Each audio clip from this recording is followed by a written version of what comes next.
Well, this year here, Missouri is expected to remain red. The latest polling from Remington Research gave President Trump a 6-point lead in the state, and the governor's race is expected to be just as close. Yeah, it's going to be a tight one. Republican Mike Parson is hoping to win his own 4-year term. He's been in the governor's mansion for 2.5 years now after taking over when Eric Greitens resigned. Governor Parson will watch tonight's results roll in from the Missouri GOP watch party in Springfield at the White River Conference Center, and that is where our Emily Rittman is live tonight. Emily.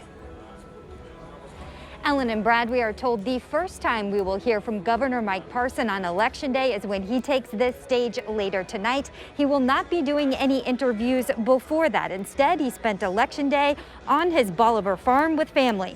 The doors to this watch party just opened up at 6 p.m. and we are starting to see a few folks begin to trickle in. And as you mentioned, Parson, who assumed office in 2018 after Eric Greitens resigned, hopes voters will keep him in the top spot by defeating challenger and Missouri State Auditor Nicole Galloway. Since yesterday, incumbent Parson's official Missouri governor Twitter account has tweeted 14 times about his COVID-19 response, calling his response to the pandemic a balanced approach that protects lives and livelihoods. Parson says he is focused on testing, PPE, hospital capacity, and data. He tested positive himself back in September, but recovered. More than 16,000 new positive COVID-19 cases were reported in Missouri in the past 7 days. There have been 87 new reported deaths in Missouri during that same time period. Parson has not mandated mask wearing in the state. We spoke to his campaign manager just about an hour ago.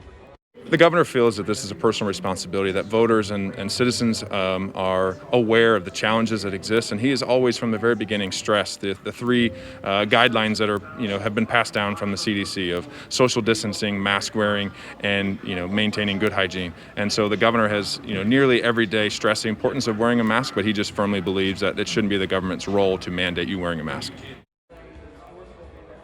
Now, during Parson's recent 33-stop bus tour, he promised a commitment to improving Missouri's workforce, as well as focusing on law and order in the state, rebuilding Missouri's economy, and improving infrastructure. Now, like everyone else, we'll be waiting to see which candidate resonated with voters, and we'll bring you live updates right here from Springfield, Missouri throughout the night. Reporting live, Emily Rittman, KCTV5 News. Emily, thank you. And the other challenger in the gubernatorial race, of course, Nicole Galloway, and we'll be keeping an eye on the results. She will be in Columbia at the Tiger Hotel, and that is where we find our Greg Payne live. Greg.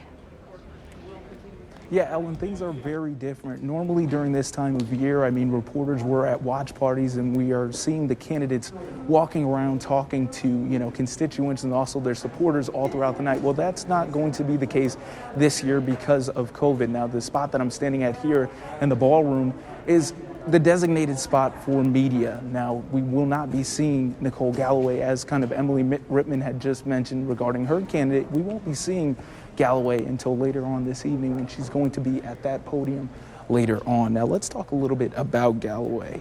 Galloway, she is the Missouri State Auditor, a position she was first appointed to in 2015. In 2018, she was elected to a full term, winning by more than 135,000 votes. She is hoping voters will help her once again, this time in becoming the first female governor of Missouri. Now, Galloway thinks the people of Missouri need change and that the most important task the next governor will have to tackle is the coronavirus, something she believes incumbent Republican Mike Parson is not handling well. Will we rebuild in a way that helps working people get back on their feet, that helps you get back on your feet?